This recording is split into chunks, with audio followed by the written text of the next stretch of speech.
if you're a woman who's struggling with irritability, you're like, I'm psycho before I have my period. This is why, because the dosha is building up. It's building. And if there's too much of it, it's like when you have a hose and you turn it all on full blast, but like you block the end and then it's like whipping around like crazy. This is the pitta time.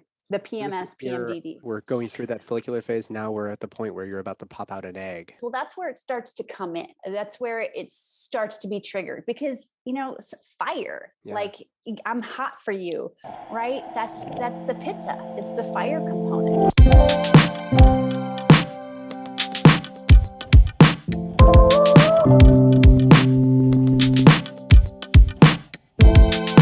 All right, I'm here with my guest. She goes by Amaya Shiva. I don't even think that's her real name, but I'll have to ask her first and foremost. She's a practitioner of Ayurveda. Amaya, welcome to the show. Let's talk a little bit about your name first off. How did you get that name? How did I get cheeky here? Well, it was actually chosen with the support of my astrologer. There's this concept in Vedic astrology called Aruda Lagna. And this is how people perceive you. And some people in the world, like Tony Robbins and, these kind of big name people, they might have that grace already. And there's a way to activate your impact by activating what is strong in your chart. What is the planet that will help you carry your message forward into the world? So we did this whole process of looking where all the planets are and what's the syllable associated. And then also like, what do I like? Because there's the fact of the Western tongue not saying most Sanskrit words correctly. And I'm sensitive to that. So yeah. So it was a name that was given to you based on your charting. Mm-hmm. And we were actually, might as well just get into this because I definitely want to get into the history of Ayurveda, which is a very ancient practice, way older than, what we call Western medicine, the right way to heal people, which is like maybe 500 years old, maybe. Yeah. But all of even the practices, the empirical practices that we hold so dear actually were put into practice way before a bunch of old European, generally white people kind of said, hey, we have the right way to do healing. Obviously, the texts of our more recent history were written by the victors, and the Europeans dominated quite a few of of the cultures. So we'll get into Ayurveda, but let's talk a little bit about astrology, because you and I were kind of ripping on this a little. We love to talk about, I'm a Cancer, and if people are like, what is your sun sign? I didn't realize it was a sun sign until somebody asked me that. And I was like, oh, so astrology is based on the sun, which is a very masculine, very young sort of embodiment. So tell me a little bit about astrology from your lens through the Vedic traditions. Yeah. And it's interesting that you said, oh, it's based on the sun. Well, Western astrology puts a much greater emphasis on that, but I study Vedic astrology. Okay.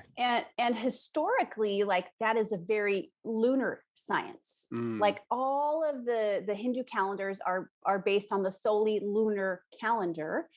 Looking at the cycles of the moon, all of the major festivals are based around that.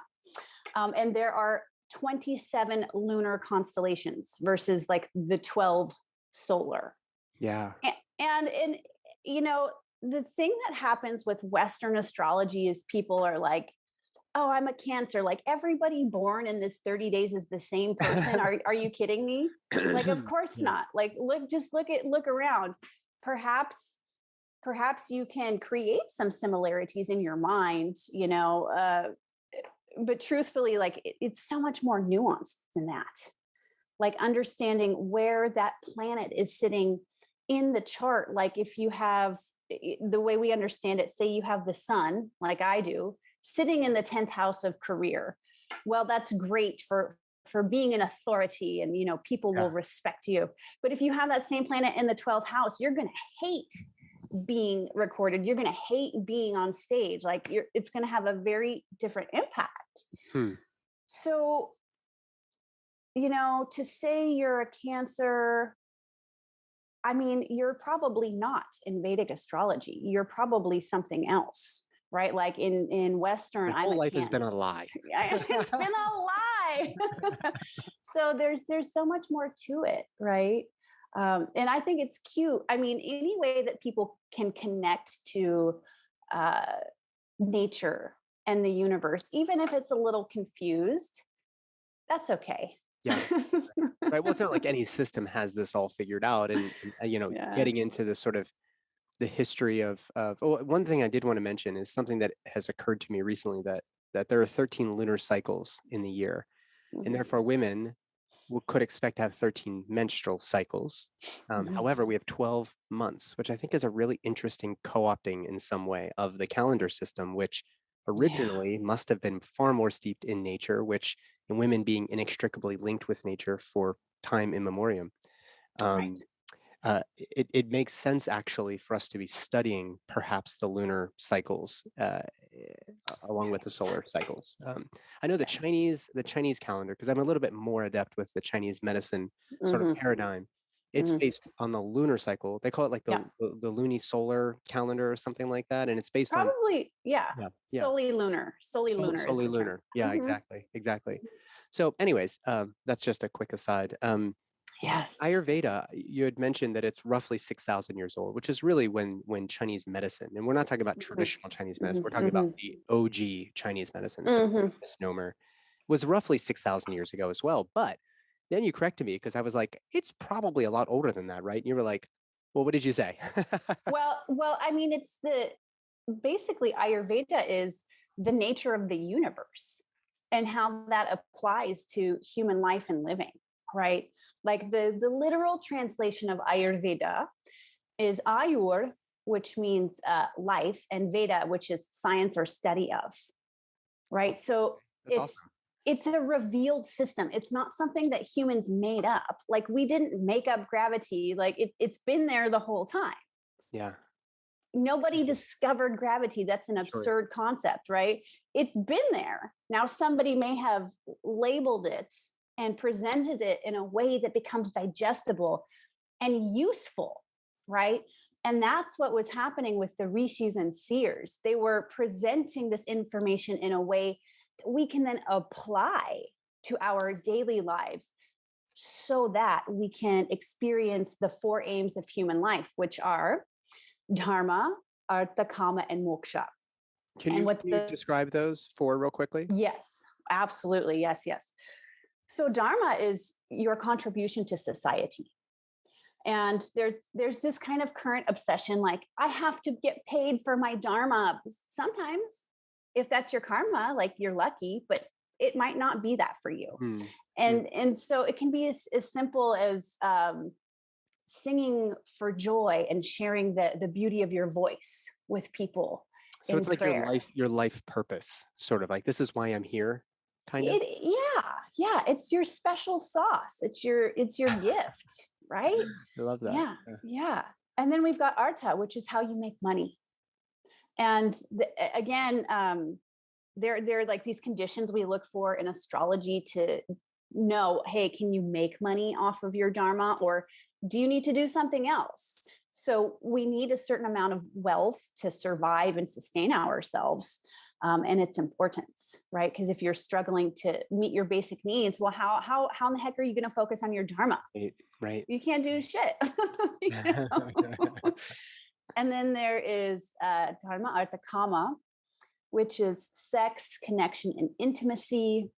It's so interesting that India has become such a sexually repressed culture because historically, this is where the Kama Sutra comes from. Right? Historically, there was not this repression, and you can kind of track Mughal invasions and how that created more sexual repression within that culture. But the truth is, like, we need healthy sex, we need good sex, we need intimacy with friends. And then lastly, moksha, like spiritual liberation, the connection to the divine, to that greater universal presence that connects us all, so that we can really begin to live as universal beings and not just me. Yeah. So how we in other words, how these four elements play out is really how you show up as this antenna between the earth and the cosmos. 1000%. And that's the way in which you evolve. I mean, I can tell you, what people come to me for, both as a coach, Ayurvedic practitioner, and astrologer. It is so often, it's those things. It's those things. Like, what am I supposed to be doing? I'm successful in my career, but I don't feel fulfilled. Or I want more money in my career. Like, these basic things occupy so much of the human mind. Yeah. Yeah. The whole experience. Yeah. Yeah. So it's really not when people find these sort of like fad diets, as as people have called them. There's paleo and this and that. It's like, oh, you eat an Ayurvedic diet. It's not really a shopping list of eat this and not eat this. This is actually a whole way of being. Yes. Showing up in the world, which is a Boom. pretty stark difference between the shopping list. I'm not bashing paleo or anything. Sure. That's certainly how many people who are very healthy eat. It's more the like, how do you embody that in your life? Where if it's just a shopping list, you're kind of missing the point. You're lacking the intuitive side of it and the connection to the food and to the ground that gave you the food, etc. That's and it's so interesting. Like, one of my favorite games is when I go out to eat, I just observe. I can see so much about what's going on for people just by watching them eat, right? Like, the way people engage with their food, the way they engage with the people at the table. Like, you get this really pretty deep insight into how they're relating, how they're moving through their lives, and even how they're probably connecting intimately, like, all from just how they interact with their food. It's wild.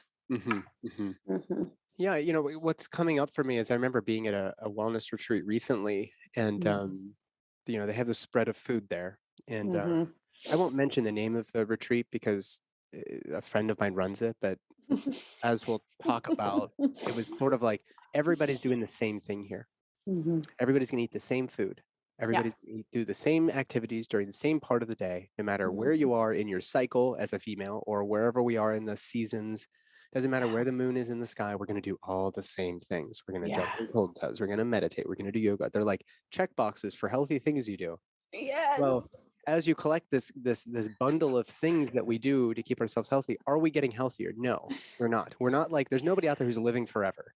And many people are actually going overboard with some of these things, and they're actually causing themselves other issues. So so in just watching a person eat, let's actually talk a little bit about the doshas. Am I saying that right? You are saying that right. Is that a part of the lens that you kind of just see the world? Like, you're seeing this body type, this dosha eat this way, this dosha eat this way. That's not the way that this body type generally is going to be best nourished. Is that kind of a part of it? Yes. Let's talk about that. It is absolutely. And I just wanted to add one thing before we talk about the doshas. And I had this conversation with a friend recently who's a biohacker, and he's like, "Oh, we figured out this way where we can, like, mimic fasting in your body, but you don't actually have to fast." And I was looking at him, and people are missing the point. Yeah. Like, the point of fasting is not just to create some optimal metabolic something in the optimal mitochondria. metabolic state in the body. It's about spiritual practice of not letting the fear of hunger overtake you. It's about being able to feel calm in the face of discomfort, right? And what you're describing, these mechanistic, like, hyper masculine ways of doing things, it's like, for what end? So that, like, you can achieve what thing? And it's not, if you live that way, you're going to get to the end of the tunnel and you're going to realize, shit, I don't actually know how to relax or enjoy myself. Yeah. Because you have to be doing that the whole way. Consuming something at every moment. Yeah. Yes. So being reminded, like, happiness is a practice. Mindfulness is a practice. And it's something that, if you're doing things to achieve those processes, how can you actually incorporate that into your every moment, or as many as you can, right? Yeah, right. Yeah, life is a practice. Everything is a ceremony and a practice at every moment. It can be, or it doesn't have to be, but you're missing out on the opportunity for it to become a part of who you are and how you show up. Back to again to the very beginning of our conversation, which is why I think I'm so drawn to your work and to just the Ayurvedic philosophy. Is that the right word? I suppose. Yes, 1000%. Yeah, because it is. Yeah, go ahead. Sorry. No, it's a paradigm, right? It's so much more than, like you said, just the diet. It's really about creating conditions for an optimal spiritual human experience, right? But without these, how do you create that inside, right? How do you create that peace? And we have a term for it called swasta, and that's where swastika comes from, the same root, swa. It means to be established in self with a capital S, right? And this is the definition of health, right? To be established in self. It is not the absence of disease. It is not some, blood test or optimal testosterone levels. No, it's like being rooted in, hey, I have a place here. I know what I'm doing. I have value and I receive value. Yeah. Yeah. Right. Yeah.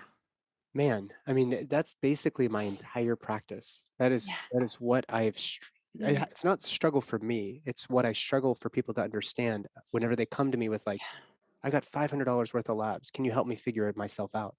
Yeah. I'm like, well, why did you get the labs? I don't know. I mean, I'm doing really well, but I just want to make sure everything's okay. It's that. It's like, that. Oh, well, are you okay? Like, do you feel okay? Yeah, I'm doing great. Like, yeah, my relationships are great. I'm sleeping well and all this. Okay, so what if the lab said that your head was falling off? Would you believe it?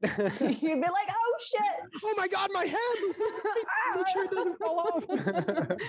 But it's that stupid to me. Not stupid. It's just lacks a lot of insight in sort of it's conditioned mistrust. Yeah. Right. Right. I couldn't possibly know if I'm okay. No, it is. It's conditioned. We are conditioned to not believe our own bodies. We are conditioned that someone else that you meet for 15 minutes with the white jacket somehow knows more about what's right for you than your own intuition, right? And there are absolutely times where we need this system, where we need doctors and labs, and absolutely, I do not mean to say otherwise. And so many people, they're so out of touch with what their body is telling them. Yeah. Like I do a lot of teaching. I have an e-course on gut health, like a gut health reset. And I teach people, how can you identify how well you are digesting? Okay, here's what you do. You look at your tongue. Does your poop stink? Is it sticky and goopy? Okay, you're not digesting well. These basics. And people are like, what do you mean your poop shouldn't stink? I'm like, dude, there are layers and numbers to the poop stink level. Like if it's like making you gag when you break a fart in the living room, you have to leave the room because your wife is upset with you. You got a GI problem. Like you got a GI problem. It's the same as if you're afraid of you always having bad breath, and people are like, kind of like, you get the sense somebody tells you and then you're walking around with bad breath all day. Like that is a medical not a medical thing. That is something that is wrong with it's a disruption in the balance of your microbiome and in your digestive system. Totally. Like this guy yesterday, I go to Barton Springs all the time because I live in Austin, and it's like the best place in the world.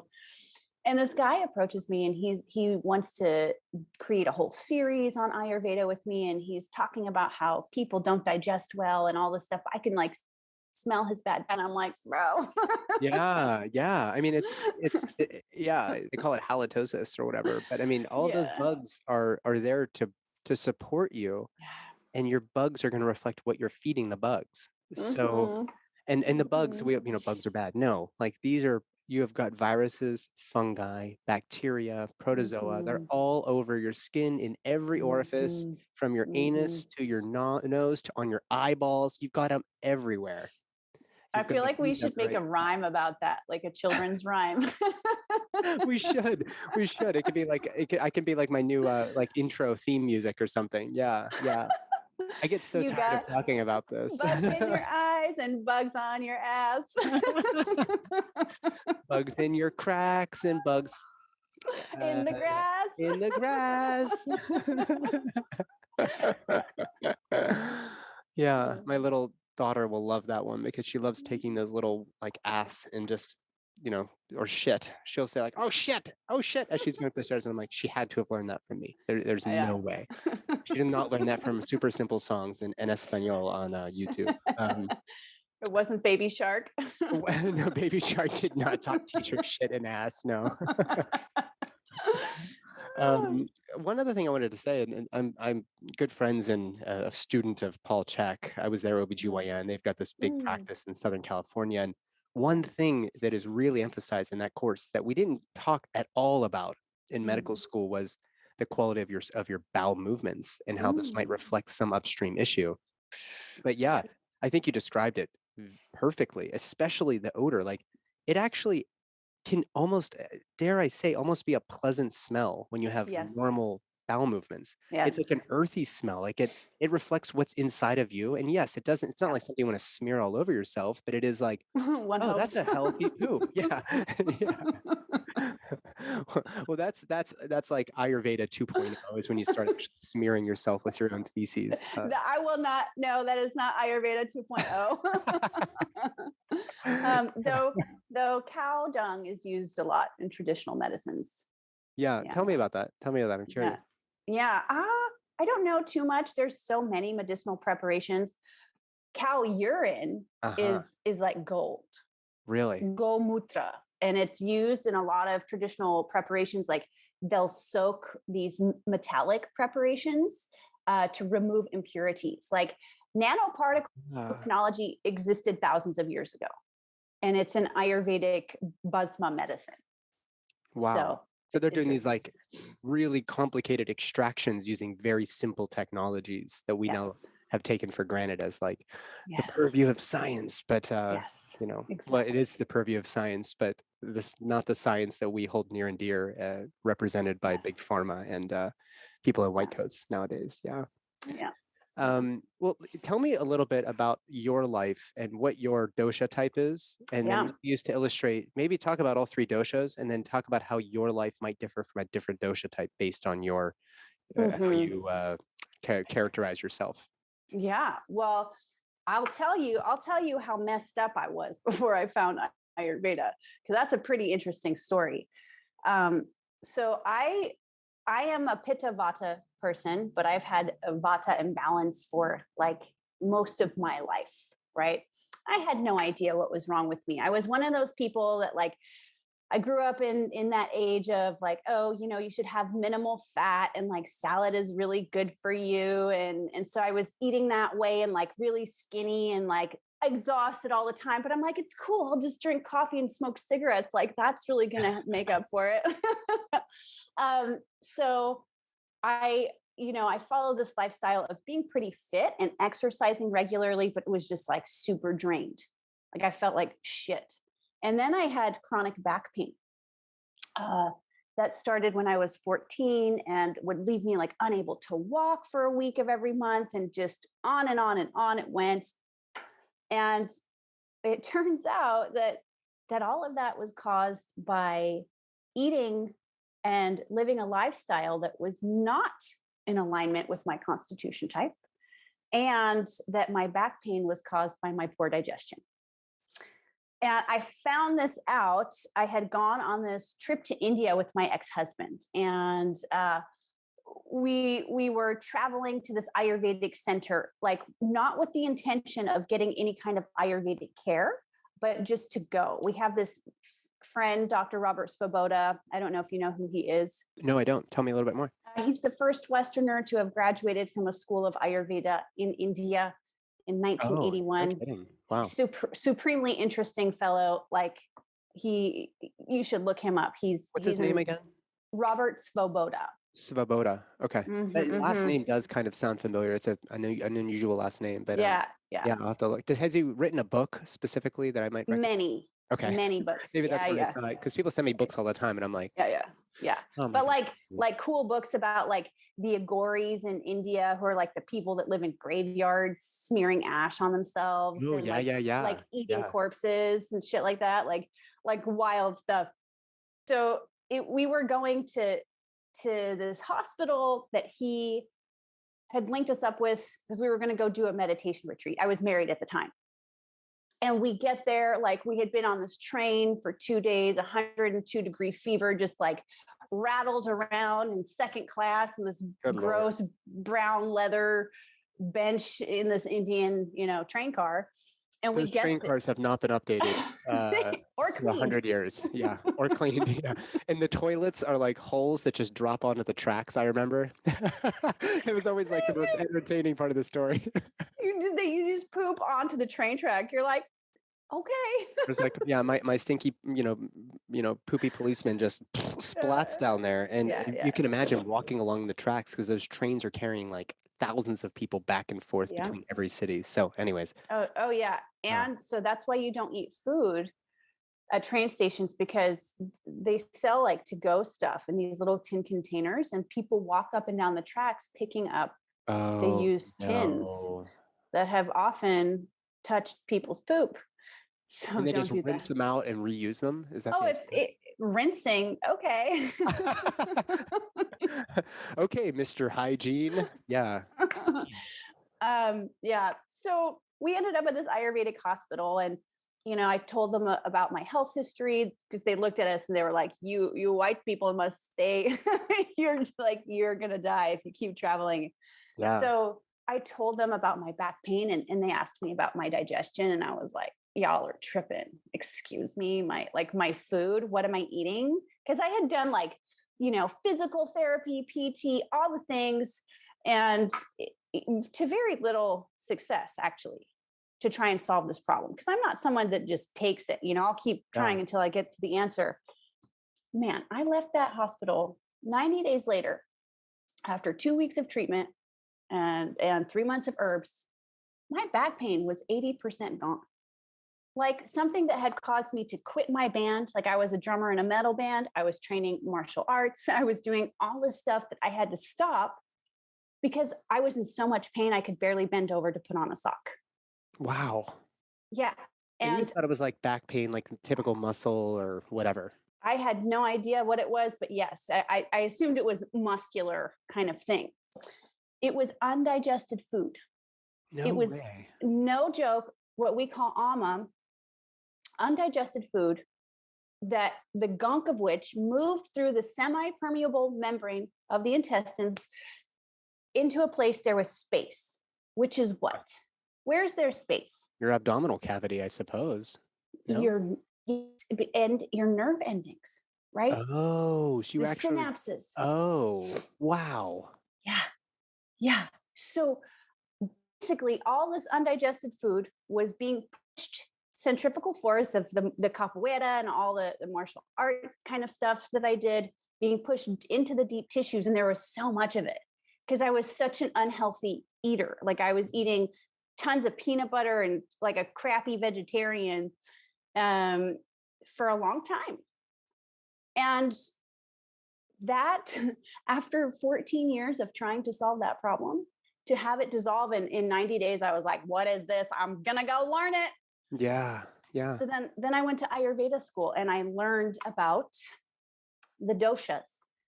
I learned about what my constitution type needs.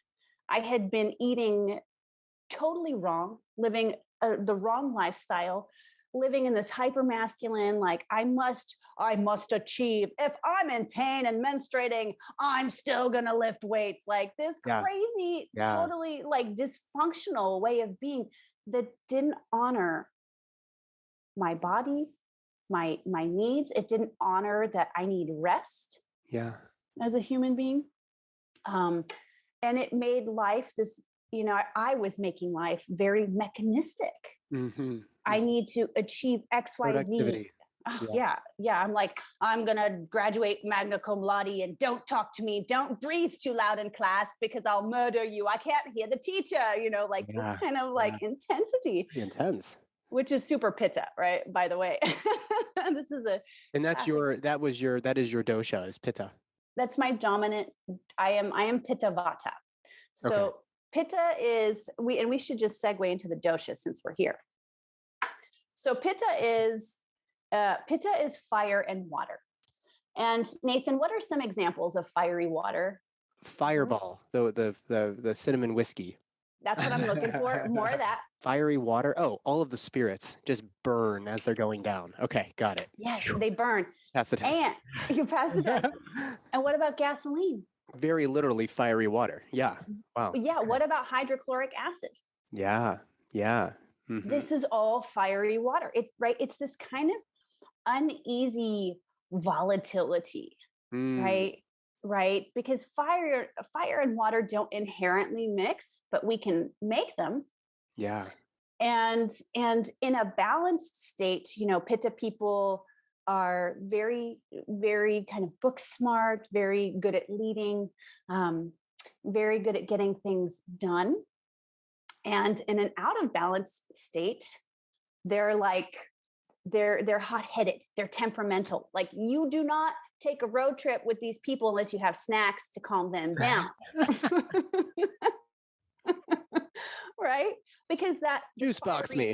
Yeah, I'm serious. Like, the fiery water component also creates excess hunger when it's out of balance. And PMS and PMDD, these are classical pitta imbalances. That's it. So these are the high metabolizers. Like, they're running around on jet fuel all day long. Whether or not they had coffee doesn't really matter. They're still going to be kicking it, but they take the coffee anyways because now they can be ultra jet fueled. Is that kind of it? Okay. You nailed it. I'm speaking from experience, I suppose, that I'm pretty pitta. You're like, wait, who's spying on me? Was she in the back? Yeah, right. Was she in my bedroom last night watching me? Because that sounds like me totally. Yeah. Yeah. Amazing. Okay. All right. So so you found, let's go back just a tad. Yeah. You found this Ayurvedic way of healing through your own journey. Yeah. You're in the hospital in India. Remember what city you were in by any chance? Oh, yeah, we were in Coimbatore. Coimbatore. Is that one of the southern cities or in the north? It's Coimbatore, and it's in the south. I believe that is in Tamil Nadu. Okay, gotcha. Yeah, we were not actually in the city. We were at a center called Vaidyagrama, which is kind of off in the country. Yeah, they have their own. It's very beautiful, like hospital, Ayurvedic hospital, very different connotation. Okay, just it's not like this sterile white room where you're weird lights and things are beeping. It's like natural. You're getting up with the sun. There's cows walking around. You're doing puja every day. You're following this Ayurvedic lifestyle. Interesting. What's puja? Puja means ritual or ceremony. Okay. Gotcha. Okay. So that's kind of what I was actually going to ask you is what was it like to be in an Ayurvedic hospital? Because everybody thinks of these sterile sort of bright lights, lots of beeping and all of that.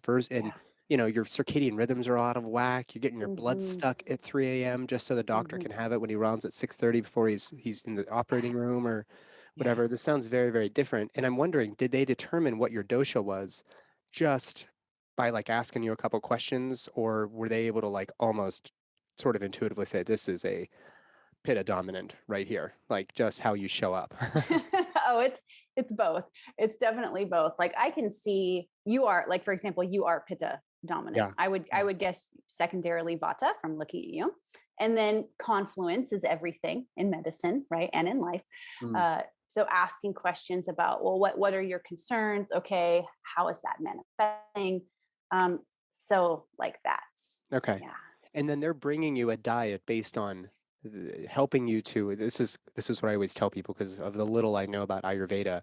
I think the Ayurvedic system does the best job of helping you reharmonize with your surroundings versus adding something external that overhauls your physiologic processes to get an outcome that may or may not have been actually what your body needed. Right. So first off, do you agree with that sort of summary? Because I've tried my best. Yep. Good job. So they're bringing you foods that are specific to your dosha type and also to your specific clinical needs. but that's Yes. all a part of it, is not just everybody gets the same meal every day. Well, in panchakarma settings, there's sattvic food. There's a type of food that is good for all dosha types, Okay. no matter who you are. So that's what they are making and serving everybody. So it's very simple foods, minimal spice, depending on, your unique condition. You're going to be drinking ghee, like drinking ghee Drinking ghee. until you pee droplets of oil. Yes, Wow. you're loading up. Yeah, because look, it's the difference between scrubbing a pan with cold water and a Brillo pad, or just adding hot water and soap and letting it sit for a while and kind of, this is what ghee is doing when you take it in this certain way before Ayurvedic treatment of panchakarma. Amazing. Yeah. Mm-hmm. Oh, cool. So I know that these are elementary questions, but this is why I have people on the show. Like, I have no idea. Yeah. I've got several books, and I refer to them once in a while. But my understanding of the Ayurvedic sort of philosophy is really grounded in the chakra system and whatnot. But that's not really a part of your Ayurvedic practice, is it? No, and we don't really talk about the chakras at all in the Ayurvedic classical texts. Okay. Yeah. Not Okay, that cool. I've read. There we go. Now I know. I mean, I made the same mistake when I had a woman who does, she has an authentic Tantra school. And of course, immediately we go to like sexual tantric sex, and Osho's work. And that's a part of it. But even tantric massage is not classically part of the original Tantra. The massage was developed as a sort of response to the earlier works. Like, hey, maybe we could apply these principles in touch, but it was not a part of the original kind of schematics. So, okay, awesome. All right, so we've got Pitta. Yep. What are the other two doshas? Yeah. So there's Vata, and this is the more slender kind of body type, like your classical, like airy fairy, up in the clouds kind of person, thin. They're like, they don't tend to sit down and eat. They're just kind of snacking. And this is the dosha with the least kind of stamina and energy, right? These are the people that need to be more mindful, that get to sit down and eat their food with some awareness. It's this dosha type that does pretty well with a little bit of meat. Like, I rarely recommend veganism, or, at least have some ghee if this is you, right?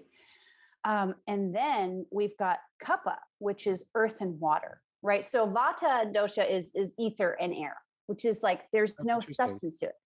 It's like the floating through. And it rules movement, right, in the body, like movement of food, movement of ideas, expression, singing, talking. These are all very Vata activities. Now Kapha it's interesting. In the West, people always want to be skinny, the skinniest, but in Ayurveda, like, it's having a little bit of like fat and juice to, junk in your trunk that helps you stay looking young and youthful, right? It's like the people that have like permanently chubby cheeks, they never get wrinkles, right? That's true. Yeah, there's a lot of like fat. There's a lot of padding substance to fill that space in. Yeah. And these are actually like the natural athletes. Like Kapha people, they're naturally very good dancers. They'll be a little heavier set. They won't get the same like muscle definition as Pitta people. Like, Pitta people look the fittest and strongest, because they're also like the crazy ones. Like, we're like, I'm gonna train 8 hours a day, so I need an 18-pack. Like, this is so Pitta, right? This is so Pitta. But Kapha people, they're just naturally more chill. They're the natural, they have big loving eyes. They just they're that person you always want to hug. They're just so soft and delicious to put your arms around. You can just like melt into them. Yeah. How does this play out in relationships? I'm curious. Like, if two pittas are together, obviously the dynamics might be like they can go to the gym and have fun or whatever together. But is there something in Ayurveda that talks about how we relate to between doshas? Oh my God, 1000%. And that is so cool that you picked up on that. I'm not that bright, but I'm bright enough to put the square peg in the square hole. Yay. I did it. You did it. No, that's a great question. And absolutely, like, a Pitta and Kapha person can be a great match, right? Because Kapha is so chill. They're not going to be perturbed by the, like, especially an out of balance Pitta. They'll be able to take it a little bit more. Whereas like Vata people can be more sensitive. And so just depending, if it's balanced or out of balance, right? Like, a Pitta person might be pushing them to do things they don't actually have the energy for. So ideally we like to pair like Kapha with Pitta or Kapha with Vata like this. Yeah. This is not the reality of relationships, but if it can happen, it's pretty sweet. Yeah, right. Yeah. All right. Well, I want to now, in the second part of this conversation, I definitely want to get into how we can apply this now to the specific needs of women, because I think I have a great idea now. Like, I want to study Ayurveda through and through at this point. Yes. Amaya, we've been talking about the doshas, and I think now it's a good time. We've got our foundation laid out. Let's talk a little bit about the menstrual cycle, because all of my clients are female for the most part. There are some clients that are male, and sometimes I have couples that come to me and we talk about libido, sex drive. We'll talk about that at the very end. But let's talk about the menstrual cycle and how you view the menstrual cycle perhaps as an indicator of health issues, and how we might view, I don't know, the lifestyle throughout the cycle, and maybe some even ramifications of abnormalities in the cycle, and how we might remedy that, so to speak, by providing the body with the right resources. Absolutely. Yes. Beautiful. So let's begin with the menstrual cycle, as you were saying. So Ayurveda is really looking at everything through these three doshas, and menstrual cycle is no exception, right? Vata, right? This principle of air and ether is also the principle of death and decay, right? Like we die in the Vata phase of life when all the juice is kind of dried out. And it rules the actual menstruating part of the cycle, like when you are bleeding, when you are having your period. This is the Vata time. Now, remembering in the beginning of the conversation or a little bit ago, we talked about how Vata is a little bit more delicate, right? It's air and ether. It's the wind. Like you can literally move wind just by blowing on something. You've created a wind disturbance. And in this phase, it's the time to rest and be gentle, right? It's the time to go within, especially the first 2 days. After that, as long as you're not bleeding too heavy, we're not too picky, but this is the time to just let the flow come out. And we actually recognize kind of 5 vectors of movement within the body, but the most important one is called apana. And if you've spent time in yoga communities, you'll hear this word, the apana. This is the down and out flow. And it's sensitive, right? Like don't mess with the apana, because when it goes the wrong way, it creates like mental tension and disturbances. So in this time, we start to embody these Vata balancing practices, right? Of eating gentle foods, of not, it's not the time to go to CrossFit class. Like, can you just let yourself chill? Yeah. Chill, right? And we also recommend not cutting your nails or hair in this time. Isn't that interesting? That is very interesting. And is that just because like this is not a time to cut the nails to stimulate growth? We're going to just let everything be and recrystallize before we start shaking things up again. 1000%. And some texts talk about like, if you do these things, your child will have bone issues. I can't speak too much to that because I haven't personally studied and observed that pathway, but it is written about. So that's interesting.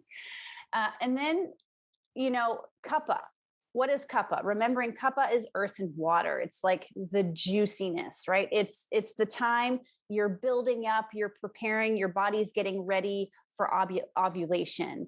The endometrium is proliferating. You know, you're just getting juicier all over. And so this is the time you can increase kapha type of foods, right? You can add these estrogenic compounds if you want, like if you eat tofu, that kind of thing can be useful. Yams, shatavari herb, and then we've got pitta. Now pitta is ruling ovulation until menstruation, right? And this is where we see the PMS problems.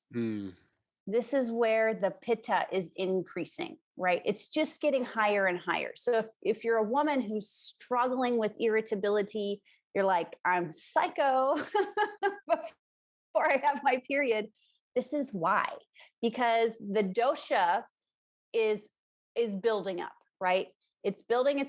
And if there's too much of it, it's like when you have a hose and you turn it all on full blast, but like you block the end and then it's like whipping around like crazy, right? Yeah. This is the pitta time, the PMS, PMDD.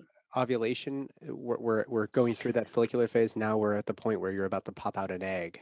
Yeah. This is where we're most enhanced. Okay. Yes. And that continues. Well, that's where it starts to come in. That's where the pitta gets that's where it starts to be triggered, because, you know, fire, like I'm hot for you, right? That's the pitta. It's the fire component. So that increases. So I'm perpetually ovulating. You're perpetually ovulating. Oh my God. It's another t-shirt. I'm perpetually ovulating. Yeah. Perpetually ovulating. Oh my God. That's a niche market for sure. The holistic OBGYN, where you can perpetually ovulate. Yeah. So we're looking at these 3 doshas in the cycle, and, you know, you can start to understand your imbalances, right? Like your period should not be painful. Isn't that a concept? And it's become so normalized to have discomfort, but that's really a sign that something else is off. Yeah, it's common, but not normal. Yeah. Yes, exactly. Thank you. That's the distinction I was looking for. So if you are having cramps, you know, in Ayurveda, pain is caused by 2 things. 1, it's blockage of flow. And 2, deterioration of the tissue. That's it. On a very base level, it's those 2 things. And most actually, if you look at pain pathology, you can classify it as one of those. So you can start to look at your own menstrual cycle and say, oh, for example, I'm having a lot of like thick discharge. You know, I'm dealing with this, and it's like, it's kind of freaking me out. It's like excessive and it's clumpy and lumpy. Yeah. This is a very kapha type problem. So then you get to ask the person, well, you know, or ask yourself, am I eating a lot of dairy? Am I eating a lot of wheat and red meat? Do I exercise? Because all of these factors, like if you're kind of couch potatoing and eating heavy foods, it creates these heavy conditions in the body. And similarly, you can look at something like, oh, your vagina is dry, like you don't have much lubrication. Like, oh, okay, well, what is your diet like? Oh, well, I eat, you know, kale and brown rice, and like I love rice cakes, like all this dry, crunchy food. So getting the opportunity to start to make the correlations with the doshas and some of these common disorders people have around the cycle, like out of abnormal functioning. And it's so powerful because it's something you can start to self-regulate. Do you have a lot of female clients that come to you? Yes. You're not doing, sorry, go ahead. I'll let you explain. No, I was going to say, I mean, I don't actually work so much as an Ayurvedic practitioner anymore. I've shifted into master coaching, because what I was getting so much of and seeing is this trauma and Mm. stress. Hmm. And these were the root cause of so much of the suffering. And then when COVID hit, having the traditional clinical model was like, no, this isn't going to work anymore. Yeah. So I work in tandem with a wonderful clinic that I will send people to when they have these types of conditions. It's where I trained, where I studied. My mentor, he's fabulous. Okay. Yeah. Mm-hmm. That's amazing. Well, we'll talk about where people can go to actually study this, because I'm already thinking like, well, I'm enrolled right now in anthroposophic medicine, and I'm studying yoni steaming. I'm studying biogeometry. I'm going to continue in the Czech Institute. Why not just add on a whole nother discipline to become comfortable with? Um, I do use the books, and I try to help people navigate their diet and whatnot. There's that book. There's a really famous postpartum book, because we just, as you know, we've had 2 little girls over the past couple years, and there's a book called The First 40 Days, which is actually an Ayurvedic sort of roughly Ayurvedic way of eating in the postpartum, roughly 60 days or so after. Well, it's called The First 40 Days, but I always tell people extend it further. And it is somewhat sort of like, it seems like common sense when you actually see how the foods are put together and whatnot. I think that what's hard for me, and now that I know you can just take people, and help them out through Ayurveda, you're now my Ayurvedic consultant. Sorry, that's you. Perfect. You I just love won it. the job, and you didn't even apply. Um, but I think that what I become challenged by is that this requires a great deal of effort to really, really break apart what a person's cycle is like, because everything now has been normalized. Yeah, my periods are normal. My whatever's normal. And then you find out when you really start asking, like, is it painful at all? Oh yeah, it's like a 5 out of 10, but like, who doesn't have that? And you're like, you're right. A lot of people have that, but that is not like, it's not normal. So it's really hard to even glean the details sometimes from a careful GYN history, unless you're asking the specific questions. So when you work with female clients, is it, I may be, minimizing Ayurveda, but is it as simple as, okay, I'm seeing this issue during your follicular cycle. Let's supplement with this now. And let's see if your follicular phase, is a little bit easier, or more importantly, the luteal phase. Maybe we can boost your progesterone with these herbs. Is it that simple, or is it more of like, let's redesign your entire life? I'm just curious. No, I mean that, I keep it to the former. Like, let's keep it doable, because if you give people an entire system, like, here's this holistic 10,000 year system and Right. you need to memorize it in 1 hour, they're never going to come back. They're going to be like, that bitch is crazy. Like, she tried to make me do all these things. No. So the point is that everything has to be digestible, not just our food, but the information that we give people. Right. So how do we make it doable? And it's really about, like, it's that 80-20. What is the 20% of change that you can make that will impact the Right. 80% of your life? Right. Right. Yeah. So is it that simple? It sure can be. Now, sometimes, people have been living out of balance for 20, 30, 40, 50 years of their life. It will take some time to correct. And we do it one step at a time. You do it in a way that, like, let's get some results for you so that you have belief in this. Because if you don't see any change, you're not going to be inspired to keep going. Right? So let's get something that moves the needle, and then you'll be inspired. You'll have the right faith to create these bigger changes in your life. We talked about, the exercise patterns. Obviously hydration, sleep, mindset, everything is a part of your daily sort of care package of how to care for yourself. Yeah. We talked about exercise. What about, through the lens of these doshas, what might a woman who's now Googling right now, what dosha am I? They're trying to figure it out.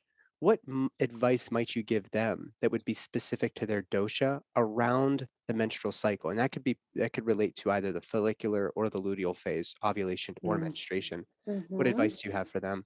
Well, there's a lot of research that's been coming out around what is the best time to exercise, when our hormone levels at their highest, and you can follow that.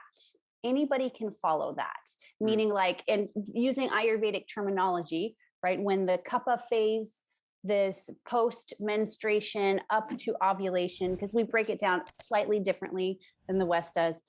This is the time where you should have more energy naturally. Now, if you don't, we have to look at that. But this is the time to like where you can go for it.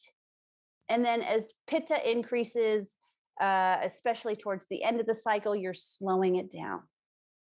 Right? Everybody can follow this. Like you're doing more gentle stuff, more vata, kind of gentle swimming, gentle walking, taking care in that way, if that makes sense. Yeah, I love that. Mm-hmm. So in other words, the same principles can be applied regardless of your dosha. It's just going to be a slightly different experience throughout. Does one particular dosha type tend to have I don't know, more issues with fertility or a propensity for menstrual issues in general? Yep. 1000%. Yeah. It's vata and pitta types, like kapha. So 80% of disorders are vata, just in general. And fertility is juiciness, right? And vata people kind of don't have as much juice. Yeah. And that could be something as simple as, your vaginal lubrication is not enough to create like a nice pathway for sperm to swim through. Like if you're so dried out, right? That fertility has many layers, right? Beyond just like, am I producing an egg and does my sperm, Thank you for saying that. Yeah, that's a very important clarification. Yeah. So it is the vata types. And then there's also the lifestyle component that is also a part of fertility. And pitta people tend to be more driven and they won't want to have kids as soon, oftentimes. Right. They want to get their advanced degrees and they want to continue doing Ironman distance triathlons. And then someday they might feel ready. But then at that point, they're in their 40s and it's like, I'm ready now. Everything's in order. I'm super organized. I've got my my pins in all the right places. So would it be fair to say that if a person has a specific dosha type, their dominant dosha, but they're living a lifestyle like let's say you said it's kapha that doesn't, generally they're calmer and cooler, maybe a little bit softer, and just slow down a little bit and give me that long embrace. That's the kapha kind of. So that essence would be not the type of person like me who's like, let's go to the gym and let's rip it out. So if they, for some reason, were inspired by TikTok to go and start crushing it at the CrossFit gym, but their type, their dosha type is actually not that, I'm using loose language here. Is that mismatch actually this sort of process by which disease develops because you're out of alignment with your type, or is it more of a personality thing, the dosha classification? That's a great question. So it depends. That's the thing with Ayurveda. There's very rarely one answer for everything.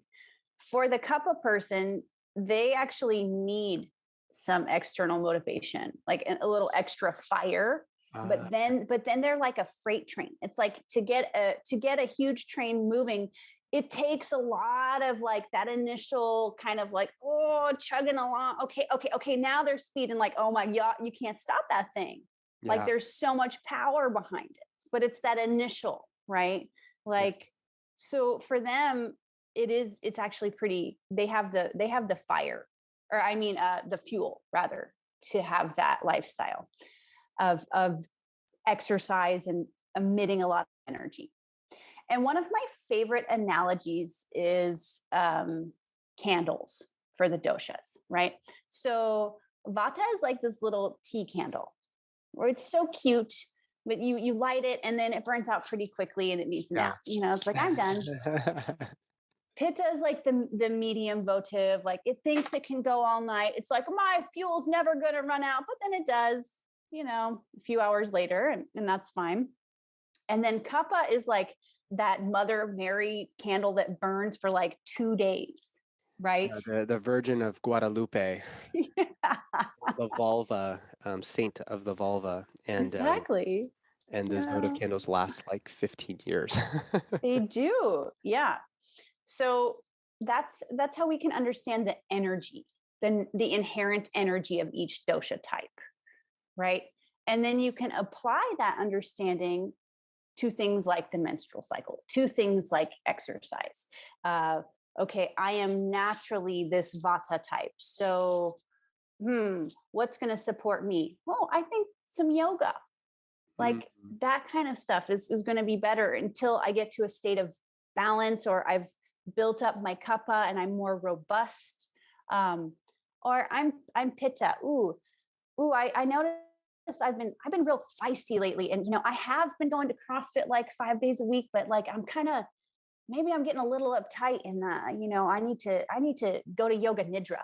I need to mm, go, like, just go do shavasana for an hour, right? mm. Just noticing what's present in your life, so that you can apply the opposite, right? Because at its core, Ayurveda is a science of using opposites to balance.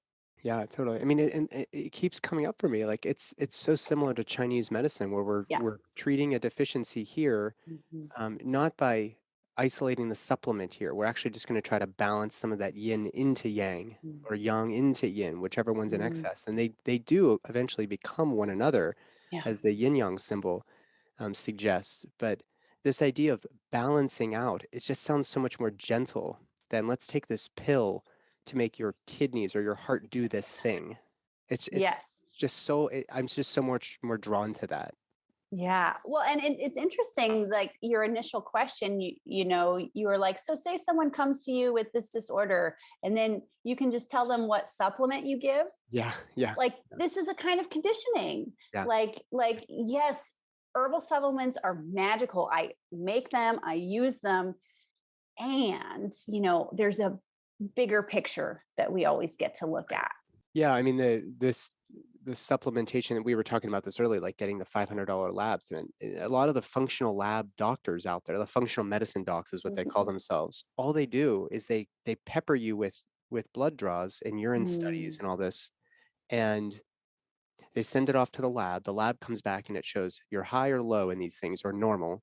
And if you're low, they're going to sell you a whole bunch of supplements to replace that. Like, this is not Mhm. how your body works. Like, you're not just low on fluids and then you, like your car, you tap up the fluids. There is a bigger picture here, not to mention, why are those things low in the first place? You're not lacking, Thorne supplements or whatever that company is, their standard process Yes. or whatever else. Like, Yes. people go broke Yes. on that when they could actually just find somebody who's going to take a truly holistic approach. Holistic. Holistic. What does holism mean to you? I'm curious. When I think of that, hmm, gosh, can you define something like that in a sentence? Well, at Beloved Holistics, Uh-huh. my practice is Mhm. steeped in a whole person approach Yeah. to Hmm. caring for you. You are Hmm. not just an automobile, as Rene Hmm. Descartes and his cronies all, Yeah. perhaps made you believe, Yeah. based on some very nice essays. But if you're just a physical body, we're missing out on the mental, emotional, and Yeah. spiritual aspects of the human Yes. experience. So holism to me Yeah. means that a part of a system cannot exist independent of the system, and the system cannot exist independently of that part. So Ooh. you are far more than the sum of your parts. Yeah. I'll accept that as my definition as well. Okay. You nailed it. You nailed So it. I couldn't, why fix it if it ain't broke? Like, that was beautiful. so you're a former smoker, you're an Ayurvedic master, and you're a copycat. Got it. Okay. I think Yes. we have the title of our episode. All of those things. Yeah. Amazing. Well, Amaya, I've got since we were talking a little bit about desire and libido, I've got your Ooh. lust here. I'll show Ooh. everybody on the camera. You were nice Yes. enough to send me these, and since I just had a Yes. vasectomy, I told you I am trying to minimize lust because we have to wait until the semen analysis comes back, and Yeah. but we've got our jar here. Tell me Yes. what this is and why is it in like what are we doing here with this? How could this Mm. possibly help with libido? And I know it probably Mm. has something to do with doshas and perhaps Hmm. I don't know, what would you call them? Disorders of sexual interest or sexual arousal or whatever. So talk to me.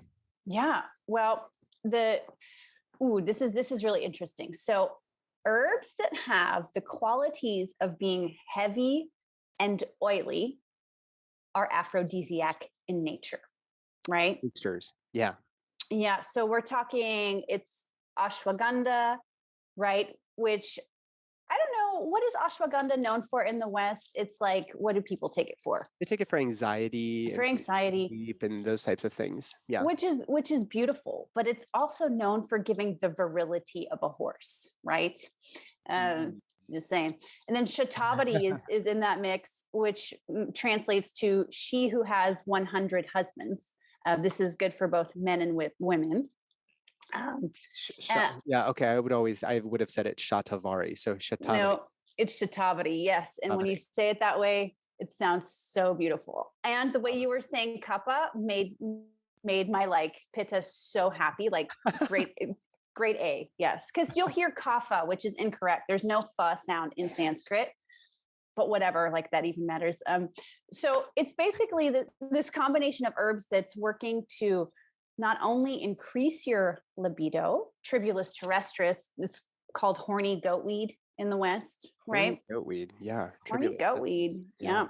But how it's different than most libido enhancers is that it's working on the tissues that are depleted that cause then low libido. Back to the root cause. Yeah. Back to the root cause. So I don't want to just give someone tribulus if they're debilitated, if they're vata type constitution, they don't have the strength, right? So this is really doshically building up pitta and vata. Kapha are the people who get to like have the most sex from the Ayurvedic perspective. Like they can pretty much do whatever. But pitta and vata people have to be a little more careful, right? A little more discerning. Yeah. So all of these herbs are supporting balanced pitta and vata in that way. Yeah. Okay. Yeah. Well, we will try it and we will definitely get back to you. I wonder if some of these herbs, so I mentioned oysters, sort of like threw that in there, but one of the, classically oysters are aphrodisiacs and all this. And when you look at actually the nutrient density of oysters, it's almost unbeat. It's like organ meats, fermented cod liver oil, maybe some bone broth and some oysters, and you have like a full recipe for balancing out a whole bunch of different things. But specifically for my male fertility clients that I mentioned, I get the couple there. We do the semen analysis, and again, it's typical to have a very low sperm count compared to 100 years ago. But if it's like 15 million nowadays, it's like, oh, it's in normal range. But 100 years ago, it was like 100 million sperm per ejaculate. So you can tell it's like a 10% chance of finding an egg compared to 100 years ago.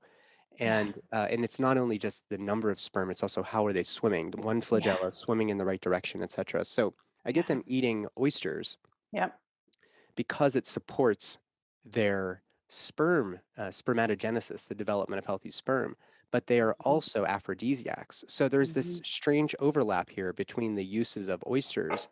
I'm wondering, do you think something like this would also be helpful for perhaps for male factor infertility? Do you have any idea, or maybe you could look it up and let me know? I don't have any idea. That's something I could research. I'm on my second research project with Los Alamos National Labs, actually. And right now we're looking at how traditional Ayurvedic herbs impact the gut microbiome, but that could be a great third project. Definitely look into that, just because I would love to be able to support them in more ways than just go buy oysters. But well, it's such a big picture question too. And the other thing that I provide and am building assets around is erotic archetypes. Like, what's your erotic blueprint? Do you know how to ask for what you enjoy sexually? Right? Or are you just like expecting it to be like this movie that you saw when you were like 14. It's been imprinted upon you, and you're just going to automatically like have this crazy chemistry. And if you don't, well, you should probably just get divorced because fuck it. Right. Right. Like Someone's going to pin you up against the shower door every single night in just crazy hardcore lust. Yeah.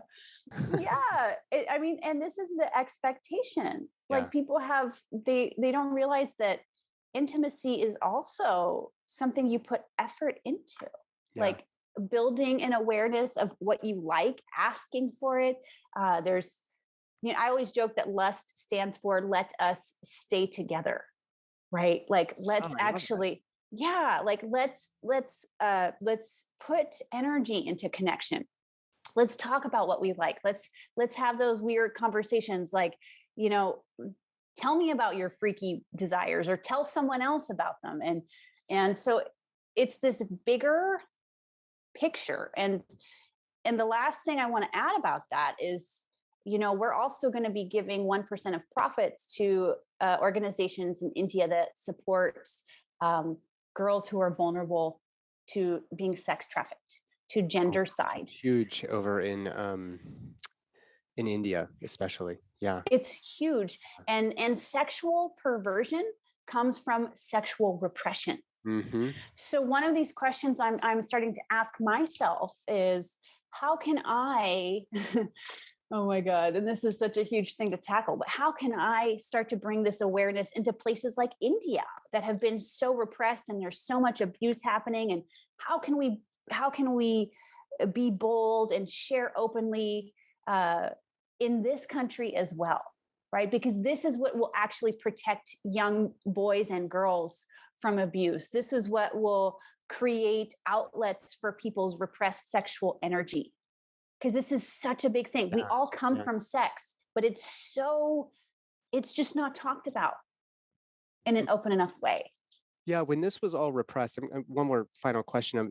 As you're talking about the repression of sexuality, you've been talking about like the Kama Sutra, etc., and that repressed sexual energy as we colonialize everybody in the world from the sort of Judeo-Christian lens. There was now this shame in intimacy, and it kind of, it's starting to reemerge in certain ways. But I'm thoughtful about the Ayurvedic practices. Were those also somewhat did that become like the way that the poor or those without resources were actually caring for one another and taking care of their health as maybe a more Western lens started emerging within the upper classes, so to speak, of India? Do you know anything about that? I'm curious. Well, can you rephrase that question for me? Because I'm not sure I'm understanding what you're asking. Is Ayurveda still everybody at every level of society is still like, Ayurveda is the way to go, and we also have Western medicine? Or is it reversed, where Ayurveda used to be the big magical, like it was not only the folk healers, but it was also the high society members, of the big cities and whatnot who were utilizing it? Where does it fall now, and maybe where was it? How has that changed over the years? Beautiful. Well, there's a resurgence happening now of Ayurveda. However, during British occupation and invasions of India, this knowledge was definitely suppressed. There's been this kind of West is best mentality, especially in upper class India, and there is starting to be a shift. Like Narendra Modi, he was much more into Ayurvedic medicine and yoga, and having the politicians in power that are speaking to that has been very supportive to that revitalization. But so many things in India, I don't even like that word, India, in the land that we call India, that's so many kingdoms and cultures, were being repressed. And you do still see it a lot, like traditional practices like Abhyanga, the self-oil massage. You'll see grannies like with the babies, like out just rubbing their backs. And there is, of course, a cultural component of Ayurveda that you see. And classically, Ayurveda was a rich man's medicine.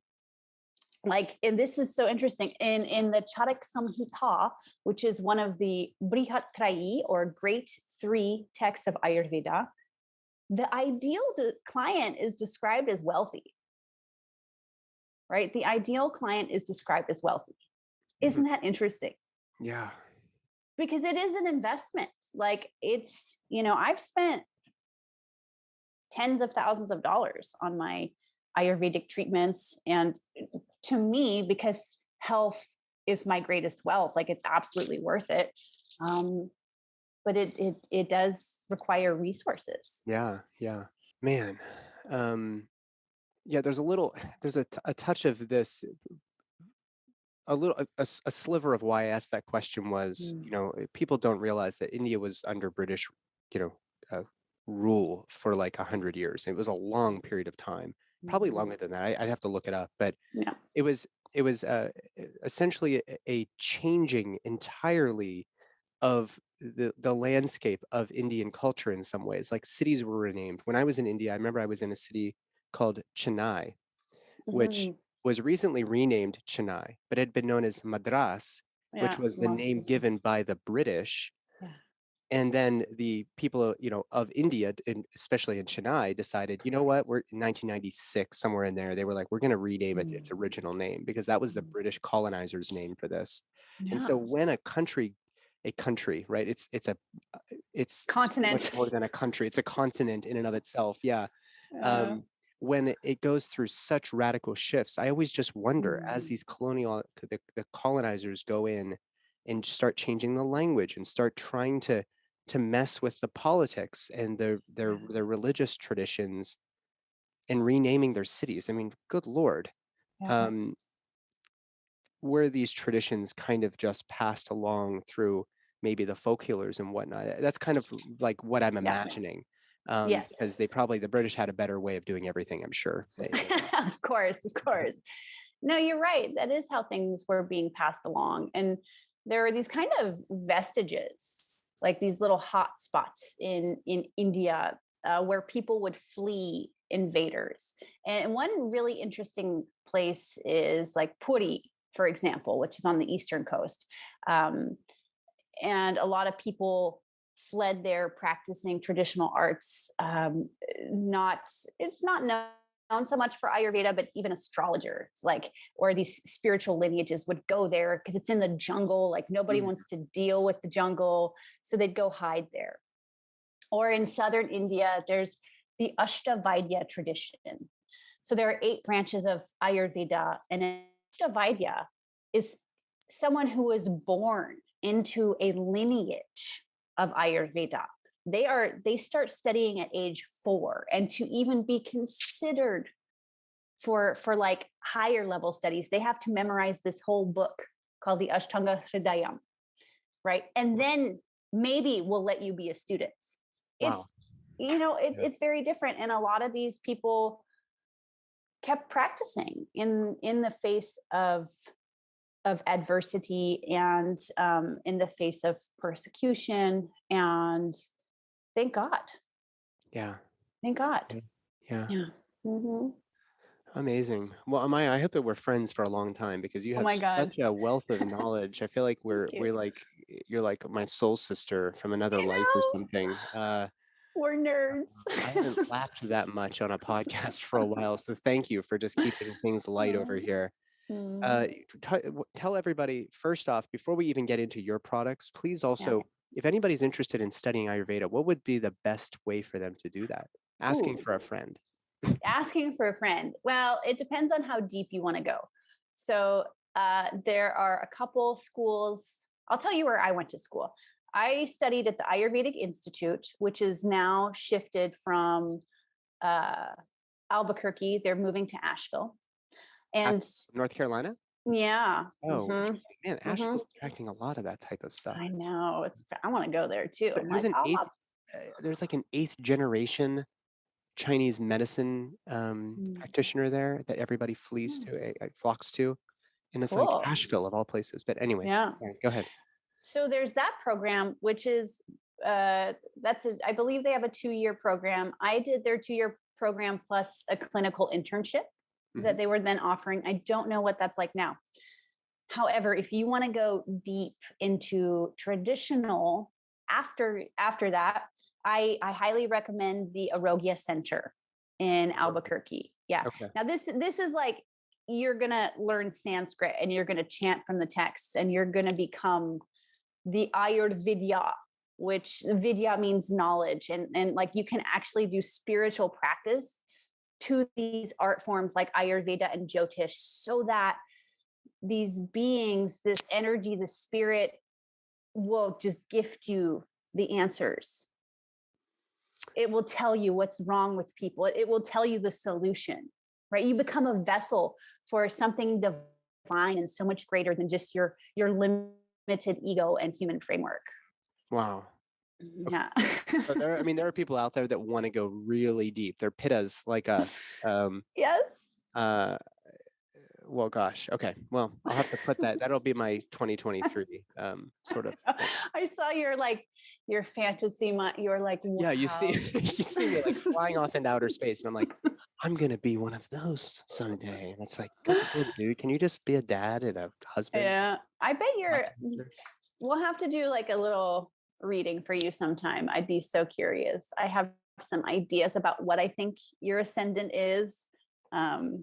We'll have to check that out for sure. All right, we'll do that. Okay, cool. How can everybody find you, Amaya? I want to make sure everybody knows. Yes. We have an affiliate code for your supplement line, which is Beloved 10. Where can people go to try either your daily vitality tonic, your desire and libido tonic? I've got them both right here. Yes. In beautiful canisters. What a beautiful product. Aren't they? Yeah, they're gorgeous. They're gorgeous, of course.